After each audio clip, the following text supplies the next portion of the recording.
It's your boy Cameron. Gonna talk some MMA news. Let's get right into it. Nothing long.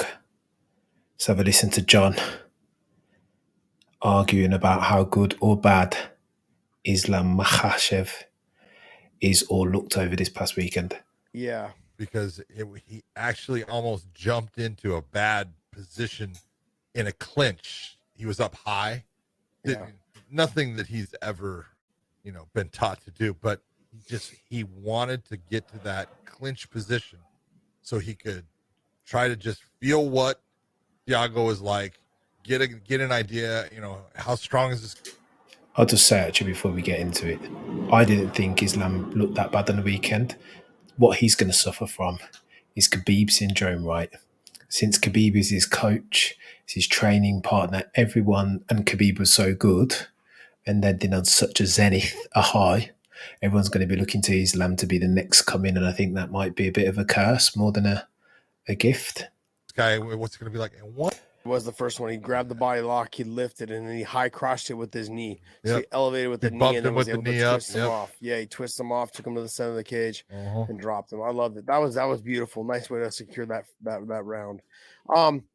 My only complaint, like I said, hey guys, I'm splitting straws, and he's my friend, so maybe it sounds like I'm kind of being a homer, but in this situation, I'm not. I'm going to kind of rag on him a little bit, and not in a bad way. It's more like I just want to see him tighten up a couple of those little things, because when you get to those upper group of those, that top is like that, it's going to be that smothering finish, where okay. And I think, like I said, I believe that he is a way better submission guy than like Khabib is. He's someone that will hunt submissions down. And he gets there, and he's hard. Like he almost had that armbar. Had there been another 5 seconds or 8 seconds on that, Fair. At least he went. At least he went for it. That's the whole. He had the arm. Leg was almost over the head. Yeah. I would counter Mr. Thompson that Khabib wasn't too shabby with submissions in his later career, right? Dustin as well, I think. I'm not saying he had it, but even like those are the positions that he normally like. Most fighters don't want to give up that position, but he's good off of those type of scrambles, also on those and attacking those top positions. Him on top, and just like Khabib, they're nasty, but they're different. And I've said they've been different. True. The way that Khabib takes people down is different. The way Islam takes them down. The way that Islam ground and pounds is different than the way that Khabib does. Yes, big time difference. That's a big time difference in the ground and pound. Yeah. But the submission and the way he advances his position in the grappling area, Islam is better than Khabib in those type of things. But I'm not going there. Sorry. Here's the thing though. I'm also looking at the level. I'm with you, John. I'm not going there either, mate, at all. Feels blasphemous saying John. Big John McCarthy.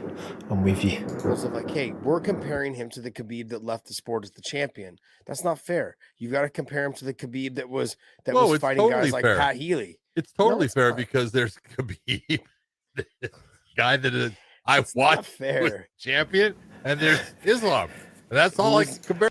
I agree with Josh here. I think they're different at different stages of their development, but they'll get into it, man. This is the most heated that I've ever seen them get. What you're about to see on their podcast? Because I don't go back. I don't go back to when Khabib first got into the UFC.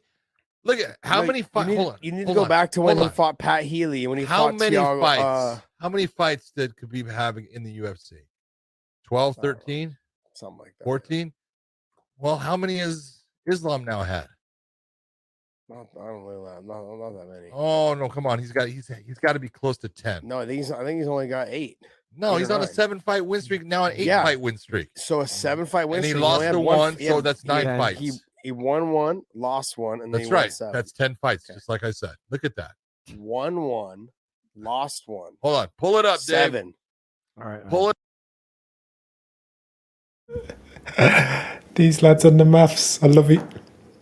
They're right. Islam has had 10 fights. I wonder how many Khabib had. Let's kick on with them. Let's see. In the UFC. In front of me. So after 10 fights, yes, is Islam as dominant as Khabib was at 10 fights? How many does Khabib say have? No. No, I'm not going to say that. I'm not going to say no. I don't. John, I don't have to say no. Yes, no, you're do. Wrong. If you just getting a bit touchy. I don't have to say no.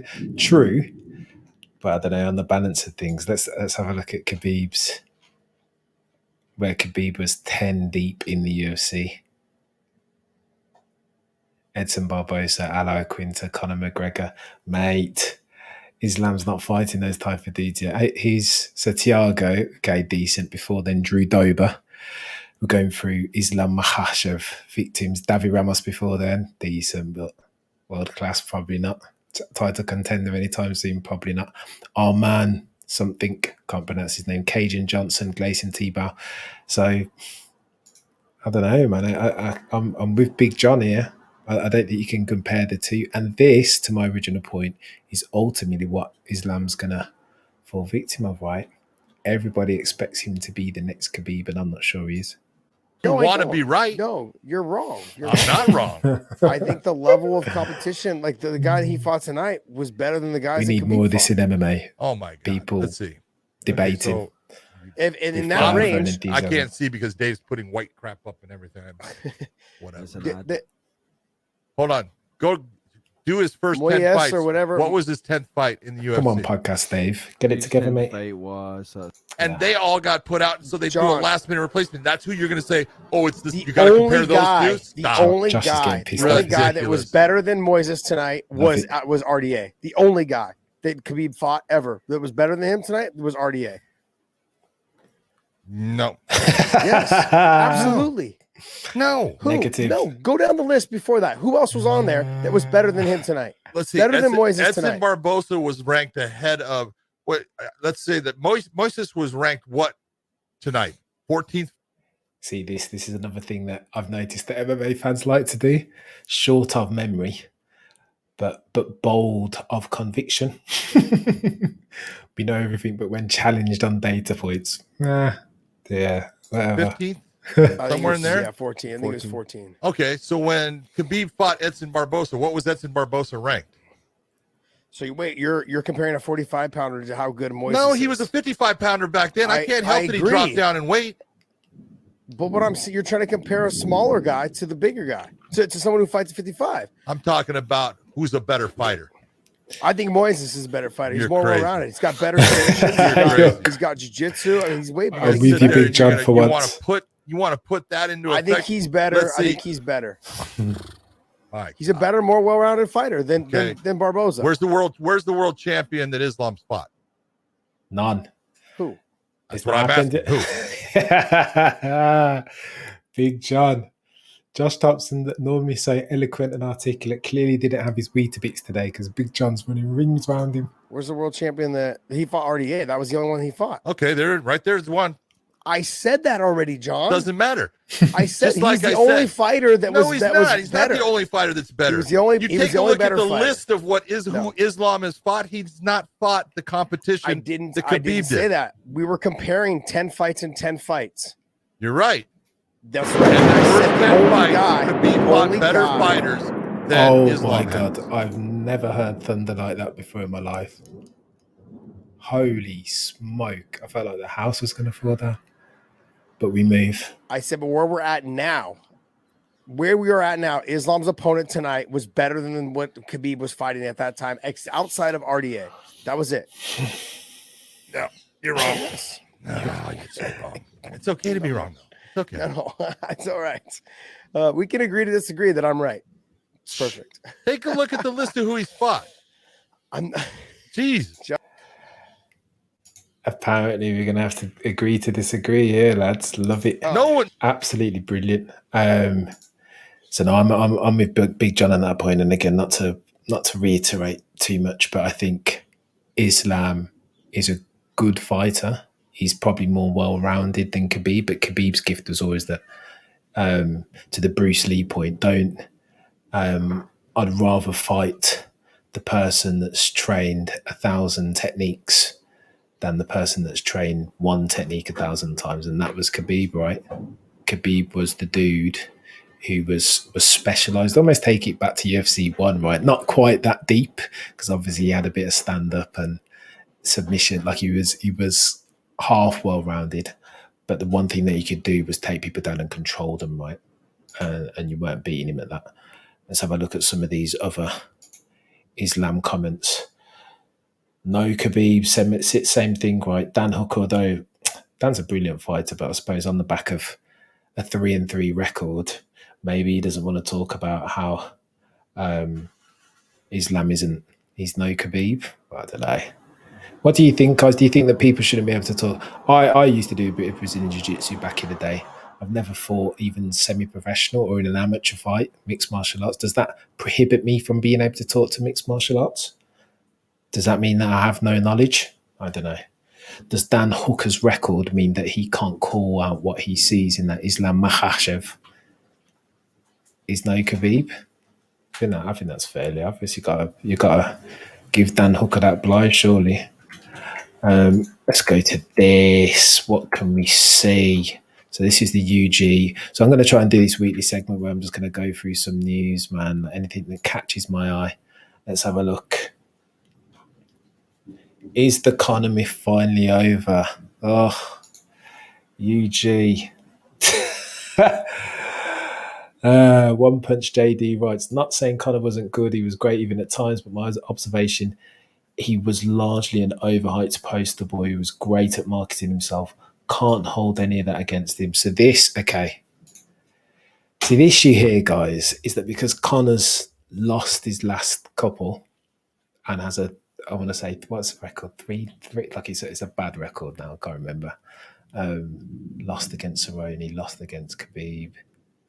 No, sorry, won against Cerrone, lost against Khabib, obviously. He's lost a lot of fights, man. He hasn't won many of his last fights. The problem is now MMA fans are coming out of the woodwork and are going to try and revise what were some of the greatest performances that we've ever seen in mixed martial arts, namely and probably most notably the Eddie Alvarez victory. No, I don't know how fair that is, really. Everybody's wise after the event, and hindsight is always 2020. I don't know how fair this is. Putting him in the GOAT conversation was always silly and unrealistic unless money is your main criteria. Well, try saying that after the Jose Aldo knockout, right?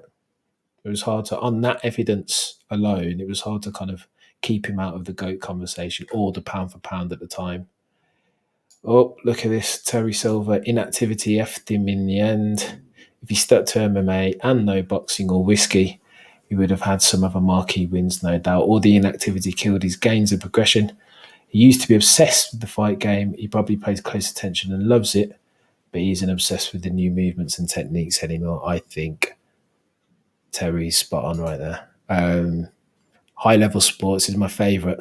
My favourite mantra to eschew. High level sports is not, it's cumulative, right? Most high level sports, if you're looking at football, soccer, mixed martial arts, very physical, and these guys, fighters especially, have a 10 to 15 year period during which they're going to be able to operate. If you then go and take 2 years out, that's fine if everybody else is also taking 2 year sabbaticals. But when you've got the likes of Dustin Poirier, who's put together a crazy set of fights, 4 fights, just been banging guys out, winning all of them, undefeated in the 4 years, learning, developing more in camp, all the while Conor's been kind of dabbling in boxing and dealing with Floyd and then starting to train for Pacquiao. All the while Dustin's getting better, right? So it's hard not to do. Conor's a brilliant athlete, super explosive, okay, so his gas tank isn't fantastic. But I think you can make an argument, as Terry has done here, if Conor had been consistent for those 2 years, that he'd actually taken as a sabbatical and gone to do other things, maybe he'd still be at the top here now. Who knows? Interesting one. Conor McGregor has arthritis in his ankles. I can't even. I can't give this any. I can't give this time. The excuses. So first we've had the John Kavanagh excuse.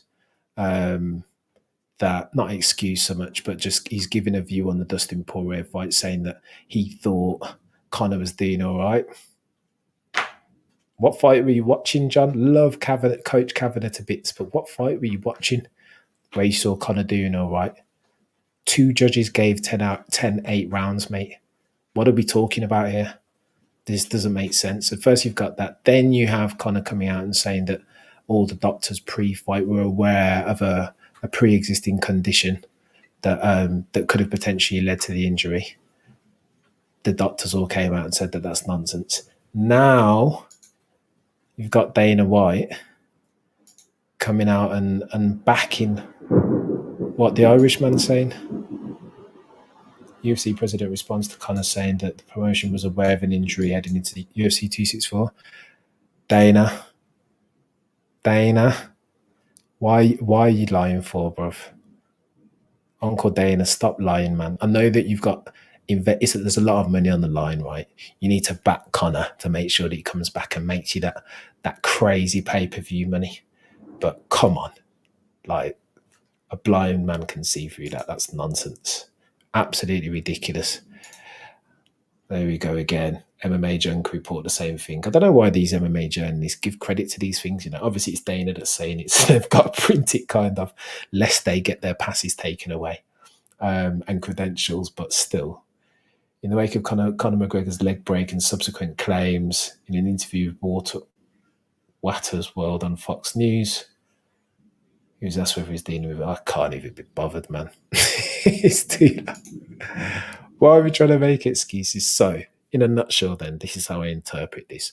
Conor McGregor is going through a phase. Conor McGregor is so big, he's now Stalin's Russia, right? So I remember my English teachers telling me a story about Stalin, that people tried to break into his office when they could hear, like, they tried to help him, right? But people had been killed for going to his office without permission. Stalin, so the myth goes, was choking to death in his office, and obviously because he had prior people had lost their lives for going into Stalin's office. Nobody wanted to go into Stalin's office without permission, even though it could have meant saving his life. That's where Conor McGregor is. No, he's surrounded by yes men.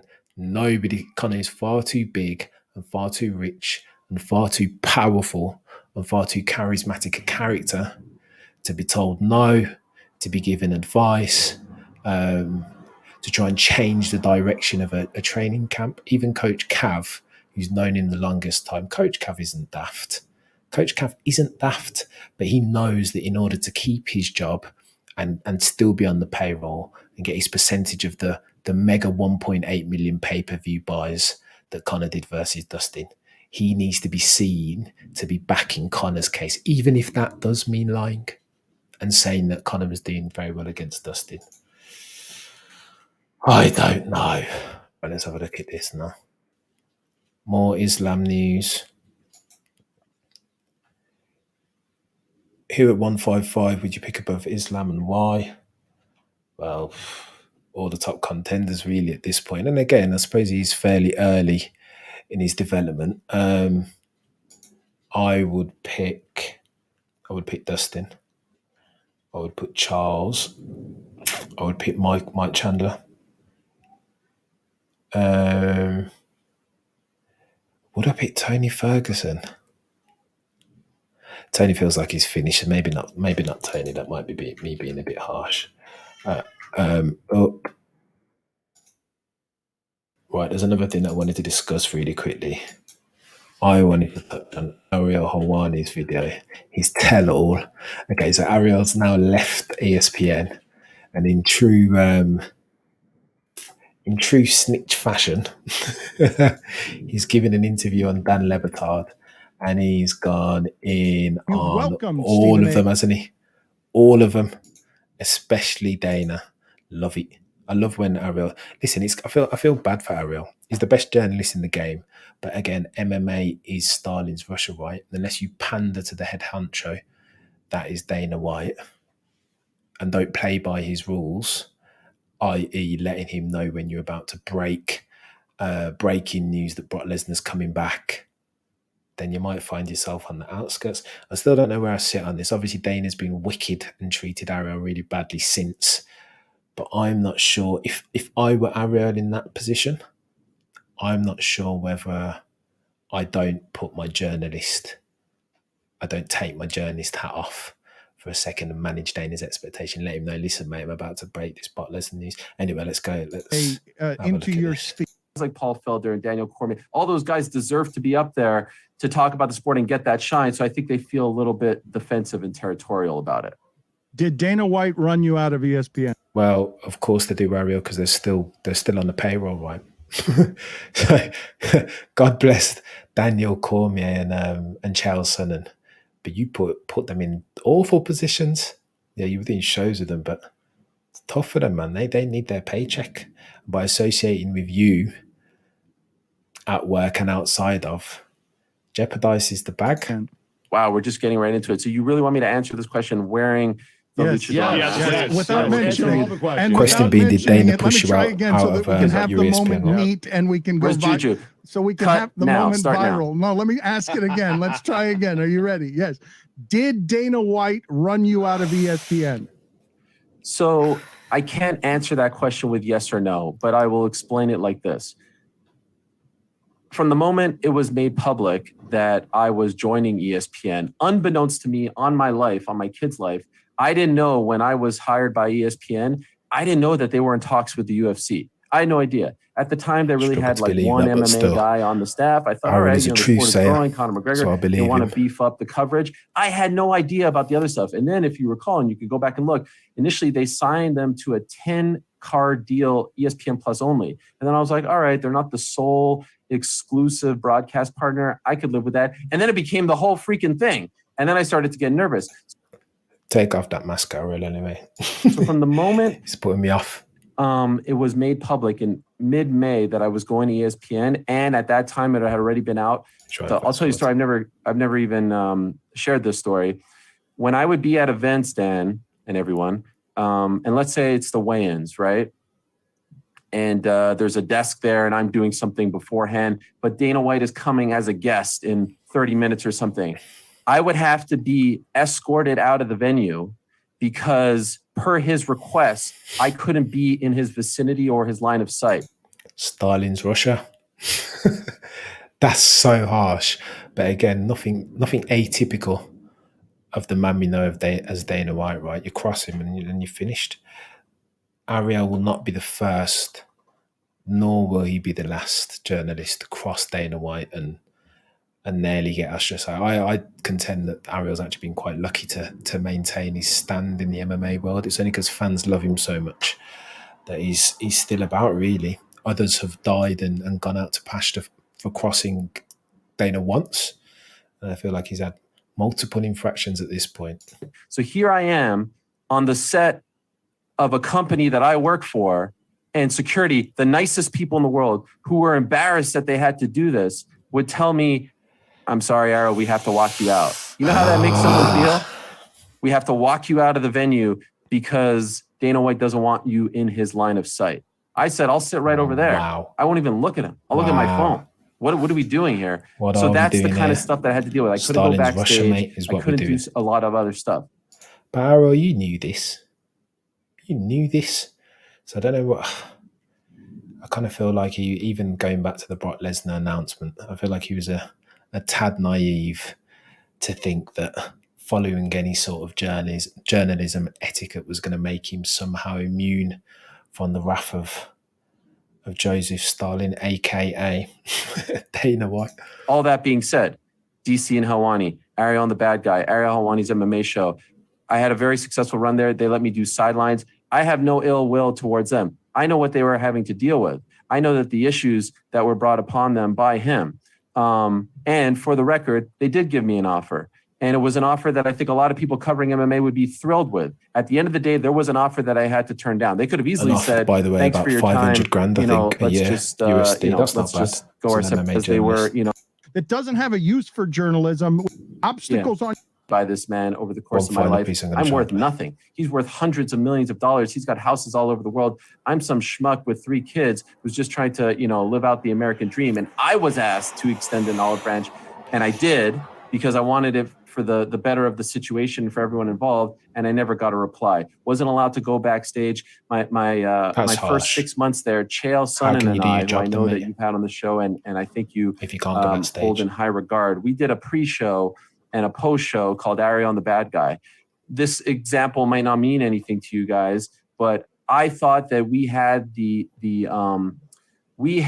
chance to be, and no one's ever walked into my office and said this. You're right. I don't know you. We don't have any room for you. But if something opens up, I believe fighters who are the most interesting people on the. So he goes on about fighter pay and whatever. I just thought that was quite interesting. There's a piece later on in the video where Ariel goes full WWE, which I quite enjoyed as well. But yeah, I think that's it for the. Oh, you know what? Special shout out to Misha Tate, by the way, as a plus 130 underdog, gets it done. I think the really impressive thing about that is that she's got 2 kids, and she's breastfeeding one. What the hell? That's mad. The levels to raise a kid anyway, let alone to raise a kid and then train as a professional mixed martial artist, coming back out of retirement. Behave.